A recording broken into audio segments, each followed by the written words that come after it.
Les enseignements qu'on peut rapidement tirer de tout ça, parce que ces occasions doivent nous permettre de parler aux Sénégalais. Il y a un contexte sécuritaire extrêmement délétère dans ce pays. Tous les citoyens sont en danger. Les deux mises en cause dans cette affaire de Mariama Sagna sont des repris de justice. Et l'auteur présumé des faits a été condamné récemment à 5 ans de prison ferme pour tentative de meurtre. Et il a été élargi en janvier 2008. Combien de criminels sont chaque fois élargis de nos prisons? Janvier 2018. Donc, ça fait juste 8 mois entre la date d'élargissement et la commission de ce meurtre. Et combien d'autres forfaits a-t-il pu commettre de larcin ou d'agression entre ce temps? Cela pose donc, et son complice est connu des services de police pour faire d'usage de stupéfiants. Cela pose donc un véritable problème de réinsertion des détenus. Le reclassement des condamnés est une mission assignée à l'État qui, du point de vue des problèmes de sécurité, est débiteur d'une obligation vis-à-vis des Sénégalais. L'accumulation des cas de meurtre pose un véritable problème directement lié à l'échec de notre politique pénale, tant en détention qu'en milieu dit ouvert, c'est-à-dire suivi et réinsertion sociale des détenus.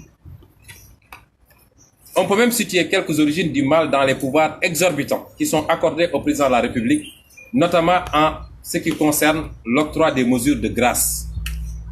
Nous avons un code qui accorde au président de la République la possibilité de gracier, mais sans l'encadrer. Aucun type de crime, de délit ou d'infraction n'est exclu. Tout criminel peut être gracié à tout moment par le président de la République. Et le régime de Macky Sall en use et en abuse à la veille de chaque fête d'indépendance, de chaque fête de fin d'année, de chaque tabaski, de chaque Korité. C'est en masse que des criminels extrêmement dangereux sont libérés. Et c'est ces gens-là qui aujourd'hui écument nos banlieues, écument toutes les régions du Sénégal et continuent à commettre les meurtres que nous connaissons. C'est extrêmement grave. Là où l'État refuse de prendre des mesures, refuse de construire par exemple de nouvelles prisons, parce que c'est lié à des croyances mystiques. Il est dit que le président qui construit des prisons ira en prison lui-même. Et c'est pourquoi nos présidents ne veulent pas en construire. Depuis Rebeuss, on ne peut pas construire d'autres prisons. C'est extrêmement grave ce qui se passe et on ne peut pas passer sous silence ces questions-là. Alors, je vais sauter sur beaucoup de considérations liées à notre politique en matière criminelle pour attaquer le deuxième dossier qui nous intéresse ici. Le deuxième dossier qui nous intéresse est relatif à ce qui s'est passé à Ziguinchor, en Casamance.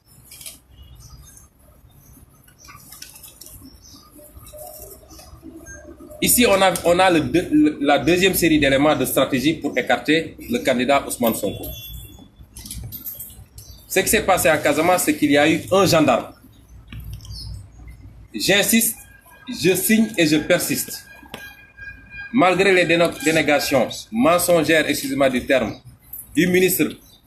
de l'Intérieur, il y a eu l'intervention d'un gendarme reconnu, identifié. C'est le gendarme Mendy. Je ne fais pas un focus sur ce gendarme, qui est un petit frère, avec qui je partage la même région, qui n'est en réalité qu'un agent qui agissait sous ordre. Donc je ne voudrais pas qu'on pense que nous nous focalisons sur ce gendarme. Ce qui nous intéresse, c'est ce qu'il y a derrière ce gendarme. Accompagné d'autres gendarmes et un chauffeur. Parce que c'est lui qu'on a formellement identifié. C'est rendu à Lindiane, c'est l'un de nos collecteurs de parrainage. C'est rendu au siège de notre parti à Ziguinchor. C'est rendu à mon domicile familial chez ma mère. Se sont même rendus, j'allais dire, pour se livrer à un harcèlement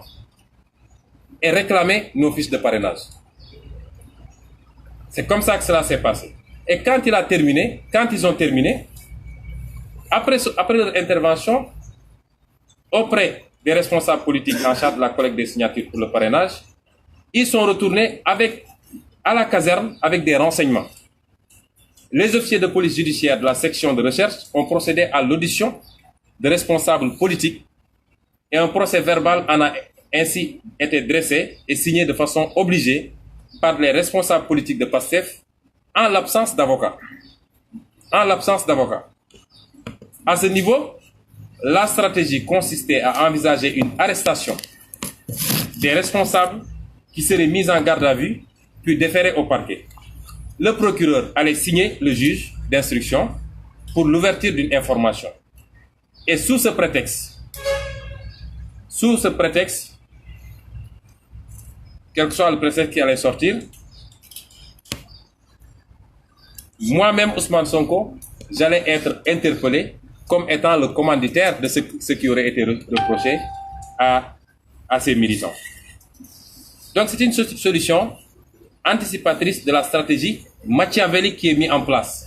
Et chaque jour avec une nouvelle stratégie. Chaque jour, nous sommes informés d'une nouvelle stratégie. Et c'est au plus haut sommet de l'État que ça se passe, que ça se tricote.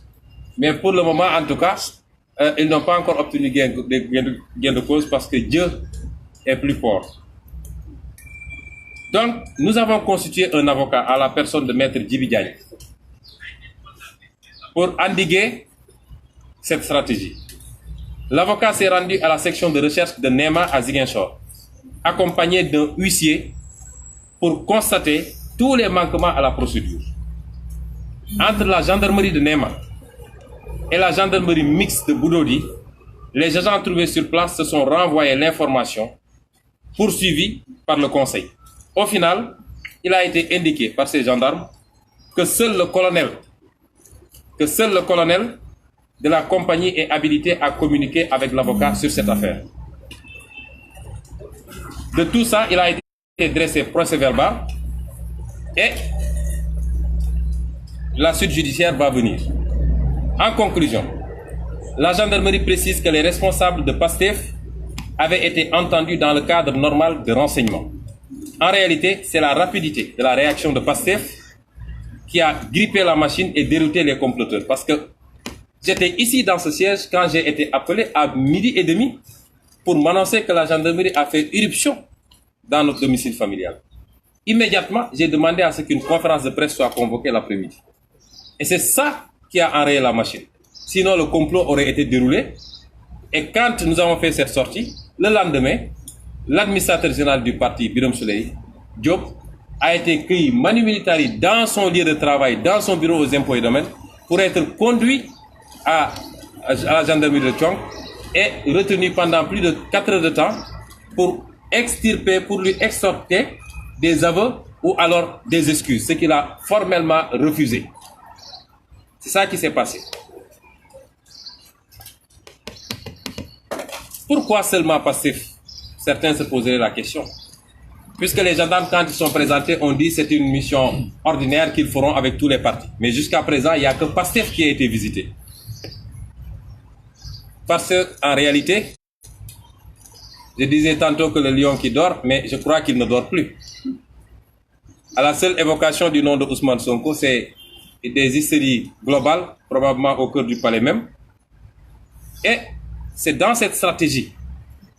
de ciblage qu'on a essayé d'intimider. Pourquoi cibler les responsables de l'Indiane? Parce que c'est le fief électoral qui fait gagner Ziguinchor, simplement. Pourquoi la gendarmerie se mêle du déroulement du processus électoral? Car c'est simplement parce que ce sont les seuls officiers de police judiciaire hiérarchiquement liés au ministre de l'Intérieur qui par ailleurs est chargé des élections. Et vous vous rappelez, c'est ce même ministre de l'Intérieur qui a dit que la brigade de recherche n'intervient pas à Ziguinchor. Alors qu'il y a une section de recherche permanente à Ziguinchor. C'est extraordinaire. L'absence d'un dispositif cohérent de contrôle de l'étendue des opérations de parrainage. Car à part le Conseil constitutionnel, dont la mission est restreinte en ce qu'elle ne contrôle qu'au moment de la remise des fiches de parrainage et qu'au moment de la vérification des signatures aux fins de validation, le reste est un vide juridique. C'est ce qui justifie que la gendarmerie prétexte qu'il s'agit de renseignements. En définitive, il s'agit d'une forfaiture et nos avocats y travaillent pour la manifestation de la vérité et pour le respect des principes démocratiques. Ainsi, une citation directe a été servie à tous ceux qui sont impliqués dans cette affaire et l'audience sera convoquée pour le 7 novembre 2018 à Ziguinchor nous les poursuivrons pour association de malfaiteurs, violation de domicile, voie de fait et abus d'autorité. Je conclurai par dire qu'il est clair que le projet PASTEF dérange, il inquiète. Il inquiète même les tenants d'un régime corrompu, incompétent et non patriote. Il inquiète par la rapidité de sa progression auprès des Sénégalais, de la diaspora, les intellectuels, les masses laborieuses, urbaines comme rurales, et surtout, cette frange jeune de tous bords. Il inquiète par la dimension internationale qu'il acquiert de jour en jour, car aujourd'hui, les chancelleries, les Africains progressistes de tous les pays, les élus européens, américains, tous s'intéressent à ce que nous faisons et nous contactent, entrent en discussion avec nous. Chers compatriotes, le Sénégal est à la croisée des chemins en 2019. Le monde nous regarde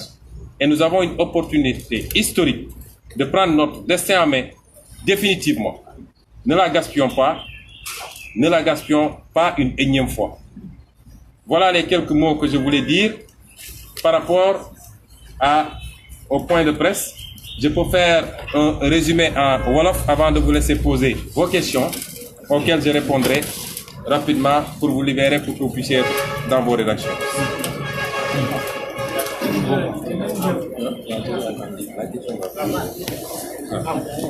Donc ci gàttal ñoo ngi leen di gërëm ci seen teewaay di wax ni rek dañoo woote jataay bi pour waxtaan ak Sénégal yëpp ku ne ci biir réew mi ku nekk bitim réew waaye waxtaan ak àdduna yëpp it parce que li xew Sénégal tey àdduna yëpp a ngi koy seetaan de plus en plus yéen a ngi gis ay articles yoo xam ne ay médias internationaux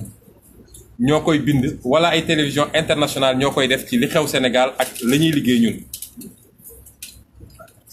ñoo ngi commencé ci mbirum faat gi nga xam ne faat gu ñaaw gi nga xam ne faat nañ ko suñu rakk suñu militante di Mariama Sagna ñu dellu di jaale ay mbokkam ay waajuram boroom këram doomam waaye di jaale it waa parti bi yëpp rawatina jigéenu parti bi ndax daf ci am ñoo xam ne tey mbir mi daf leen def psychose am na ci ñoo xam ne tey sax dañoo mujj jël ay psychologue yu leen di suivre ndax keroog bi ñu leen wooyee gendarmerie ne leen ñëw leen xàmme ñi ñu jàpp ba wax ndax ñoom la dañoo ñëw rek ñu boole leen ak ñooñu directement amul benn kiiraay bu ñu teg seen diggante loolu nag doon choc ak jigéen nu mu sensibiliser ñu jógee ci jàpp ni ñooñu bis bu ñu leen bàyyee te xàmme nañ seeni kanam dinañ leen wër fu ñu munti nekk pour faagaagal leen di masawu sénégalais yëpp ndax ñëpp a naqarlu mbir mi ñi ko naqarlu daal ñaar wala ñett la parce que su dëj amee nit ñi nekk ci naqar ab nit war a mun a taxaw moom di ci wax ju ñaaw joo xam ne Sénégal yëpp dégg nañ ko damay jàpp ni kooku war nañoo xoolaat niteem waaye Sénégal yëpp a naqaru li xew ndax Sénégal réewu yërmande la Sénégal xamuñu fi violence xamuñu ko woon dañuy gis léegi daf ñoo war a tiital ñun ñëpp di daal di jaajëfal waa gendarmerie ci liggéey bu rafet bi ñu def ak ni ñu gaawee ba fexe ñi mu concerné ñu teg ci seen loxo ñu teg loxo ci ñoom bëgguñu woon nag gaaw wax ci mbir mi tant que dëj bi mu nga ci woon ndax topp nañ ci gunge famille bi fekkee ba autopsie bi jeex ñu fekkee levée du corps bi gunge ko ba Casamance fekkee fu ñu ko jullee gunge ko ba ca armeel ya denc ko ñu doog a dellu si moo tax boobu ba léegi kenn dégguñu si ñu ne teg rek waaye dinañu ñaawli taxawaayu parquet ci dossier bi ndax waa parquet gis nañ gaaw gi nga xam ne procureur gaaw na ko génn wax te ñëpp xam nañ ni procureur dañ koy waxloo ndax procureur mu ngi dépendre ci procureur général moo xam ne moom ministre de la justice moo koy digal te ministre de la justice moom Macky Sall moo koy digal kon procureur su waxee rek dañ ko waxloo waaye gis nañu nu mu gaawantoo wax ci mbir mi naam sax lu war a nekk la ndax loolu la yoon wax léegi bu dara amee procureur bu ñu demee ba avancé ci enquête bi war naa mun a wax leeral nit ñi waaye kii dañoo jotul avancé ci enquête bi ñaari fan lañ ci def ci jàpp gi kenn ñaar lañu jot a jàpp waaye ki ñu wax ni moom moo boom Mariama Sagna moom moo def ñaawteef bi moom jàppaguñu ko woon ba yéen ñëpp dégg ngeen ni démb ci guddi lañ ko jàpp. kon ci anam googu lan moo waraloon procureur di gaawantu di génn ñu fàttali ko ni ci semaine bi ko jiitu am na ab douanier boo xam ne fekk nañ ko ci otoom ñu boom ko waaye déggu leen procureur génn te ci même quartier bi la mu gaawantu génn ba pare ci loo xam ne ki ko def jàppaguñu ko enquête guñ ko juge d'instruction saisiraguñ ko moom mu gaawantu naan mbir mi du mbirum politique daal di écarter li ñuy wax mobile politique loolu di lu doye war ñu jàpp ni mënuñoo rafetlu taxawaayu procureur ci loolu te ni ñu bëgg a orienter sénégalais yi ci benn côté rek loolu dal suñu xel surtout ci jamono ji nga xam ne bis bu ne ngeen dégg ñu jël ay wax yu ñaaw teg ko ci ndodd Pastef bis bu ne ngeen dégg ñu menacé ñu ba tey ci mujj dégg ngeen ñuy ku dem ba di menacé ne nañ ñu rey am na loo xam ne xel mun na cee tey ndax ñu organiser meeting bu réussir moom mu bokk ci ñi ko gënoon na suuxat teguñu ci 1 heure de temps ñu ne fekk nañ ko ñu boom ko newuñu looloo tax ñu boom ko de waaye mënuñu koo dàq tànk enquête bi matul moo tax lan moo waral procureur di gaawantu di tëb naan dañuy écarter lii wala dañuy écarter li mu def sax dafa violer secret de l'instruction te loolu jaaduwul ci réew mu mel ni Sénégal ñu koy naqarlu di ko ñaawlu di wax nag képp kuy yëngatu ci mbirum justice ñii ma toogal nii ñaar ñi avocat lañu waaye ba ci ñaaw nga xam ne magistrat lañu ci ni ñoom ñu ngi leen di ñaan comme suñu waxee dara ci justice ñëpp jóg wax waaye bu justice di doxee ci noo xam ne du anam gu rafeti na ci nit ñi di wax parce que noonu la ñuy defaraatee justice bi di wax ni procureur jamono jooju muy wax moom ci boppam ma nga naan kii ndeyu mbind mi ki ñu jàpp ni mooy ndeyu mbind mi li tubaab naan présumé ñoo ngi ko fooge Kaolack booru Kaolack ci enquête boo xam ne ñi ngi bëgg a jàpp nit nga gaawantu def conférence presse joxe turu nit ki joxe fan la nekk amaana sax su defuloon loolu jàpp nañ waaja bu yàgg loolu naka la ko mën a defee mu dellu si ne mbir mi du meurtre assassinat la mooy du loo xam ne lu bett ñëpp la waaye lu ñu préparé la lu ay nit waajal la daa di teg seeni pexe pour def loolu waaw loolu su amee loolu la tubaab di wax assassinat bokkul ak meurtre kon moom dafa waroon tey ba enquête bi gën a avancé kon ñu ngi ñaawlu taxawaayu procureur ci noonu mu ko doxalee ñuy wax ni dégg ngeen nit ay kilifa yu bokk ci Macky Sall ay kilifa yoo xam ne ci Macky Sall lañu bokk daal di jóg ñoom wax ñaari wax yu rëy yoo xam ne réew mu amoon su doon justice lañu am dëgg ñooñu waroon nañ leen woolu bu yàgg kenn ki jóg na taxaw ne ndaw sa fekk nañ fa xaalis bu bëree muy ab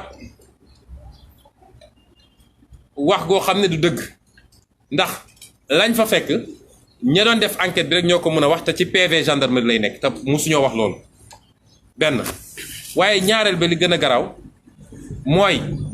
su dee loolu am na te ka daw moo yor xaalis boobu comme su dee xaalis bi am na xanaa moom dafa doon jokkoo kooku di wax ak moom ndax moom moo yónni kooku kon loolu ca saase la ko procureur waroon woote defu ko ñaareel bi mooy keneen ci ku nekk ci nguur gi ñëw taxaw ne ndaw si ko boom xam nañ ko moom Ousmane Sonko moo ko boom kooku dañ ko waroon woo ci saasa waaye dañu ne ci réew moo xam ne boo àndeek Macky Sall lu la neex waxal lu la neex defal gis nañ fi ñoo xam ne ay milliards lañu toxal ñu jàppaleen fii ci ay rapport tey ñu ngi nii ànd ak Macky Sall di gundaandaat di organiser ay meeting gis nañ fi ñu wax ay njombe yoo xam ne tey rek nit wax na ba ne nañu assassiné Ousmane Sonko dara du ci mujj parce que Macky Sall la àndal waaye ku fi opposition waxuma la sax nga wax waaye soo juumee ba am lu rëcc sa làmmiñ rek ñu gaawante nag ne nañ ko tëj nañ ko pexeel nañ ko faagaagal réew muy doxee noonu mënul dem ñuy wax nag ci lii ngeen gis ni yëpp nag bu leen jàpp ni hasard la ay fani fan a ngi nii wala ay weeri weer te ñoo ngi koy defee ci fi gën a kawe ci nguur gi suba gu jot suñu toogee ñu ngay utiliser renseignements généraux yi ñu ngay utiliser tous les services de l'État ñu ngay dem ci administration yi di enquête fu ne ñu fay dem lenn rek moo leen tax a jóg naka la ñuy def ba pexeel Ousmane Sonko naka la ñuy def ba Ousmane Sonko balaa élection présidentielle ñu dugal ko ci kaso bi suba ba ngoon jot ci loolu lañ nekk comme lott nañu nag ci dem topp sama carrière dem ci entreprise yi ma mus a vérifier dem ci nit ñi fu ne ñu dem naan est-ce que jël na fi xaalis wala la fu ñu dem ñu ne leen kooku musuñoo laaj fukki dërëm léegi lii moo leen dese nu ñuy fexe ba sosal ma nu ñuy fexe ba am fu ñu jaar pour kii lii ñuy wax nii naan ay xaalis fekk nañ ko faak ñii naan jihadiste ak ñii la lépp ci ab complot la boo xam ne ñun ñi ngi xool ni sañ nañu fexe ba am lu ñu dugal suñu biir kër moo xam drogue la moo xam xaalis la moo xam fexe ba yebal nit mu dugal fa ëllëg ñu yónni ñu gaawantu yónni alkaati yi ñu ñëw ne fekk nañu lii ci kër Ousmane Sonko wala ñu bàyyi suñuy manifestation yi ñuy organiser ñu fexe ba def fa lu ñaaw a ñaaw fexe ba am ñu ko jiiñ ci ñun ne nag Ousmane Sonko mooy responsable bi parce que moom mooy président parti ci pexe yooyu la ñu nekk suba ak guddi suba ak ngoon ña nga ca dañuy réunion ba ay 4 heures du matin ci lu ñuy def ci loolu te lu ñu def nag yéeg nañ ko ñoo ngi sant yàlla moo tax situation bii ni mu melee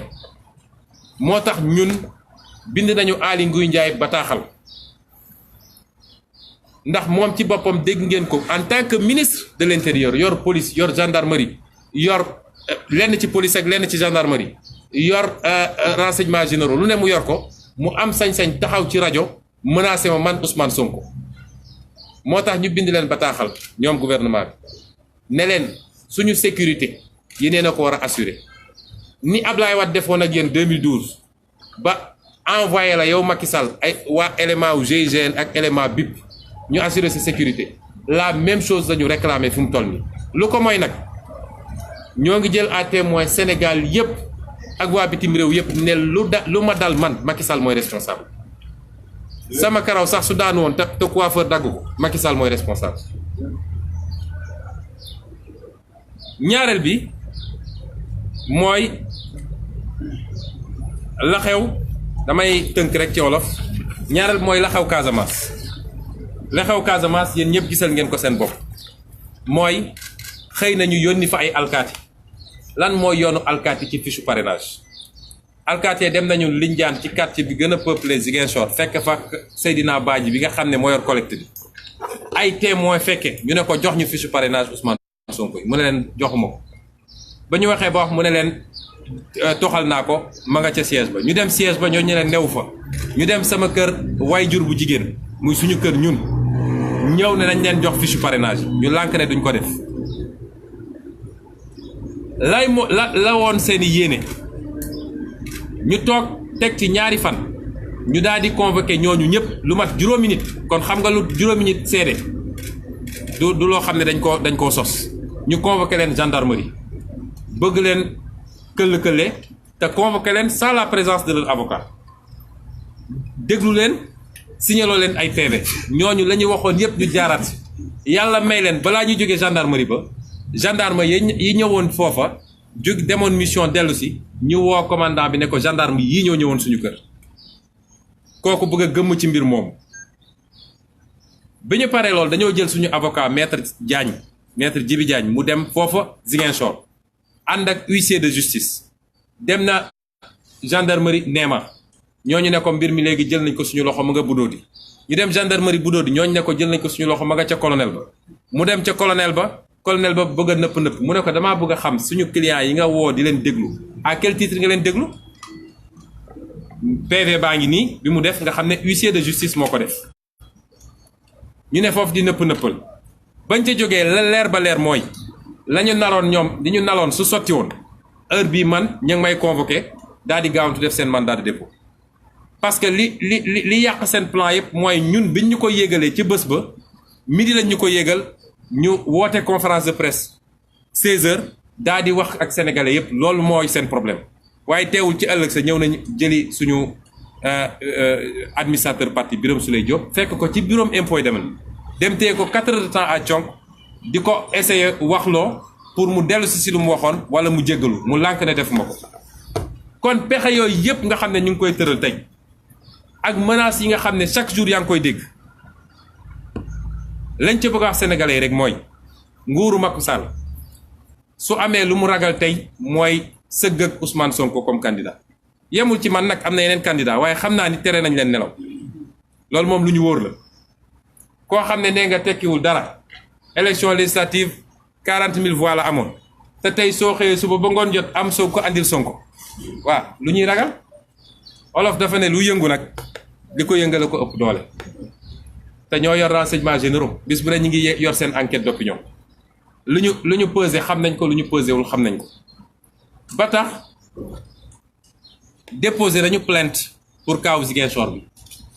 dinañ déposer plainte pour kaaw Mariama Sagna bi kaaw Ziguinchor servir nañu citation directe ñi nga xam ne seen loxo takk na ci mbir bi yépp le 7 novembre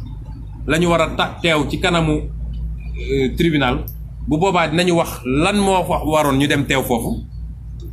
kan moo leen yónni woon ak lan moo taxoon ñu yónni leen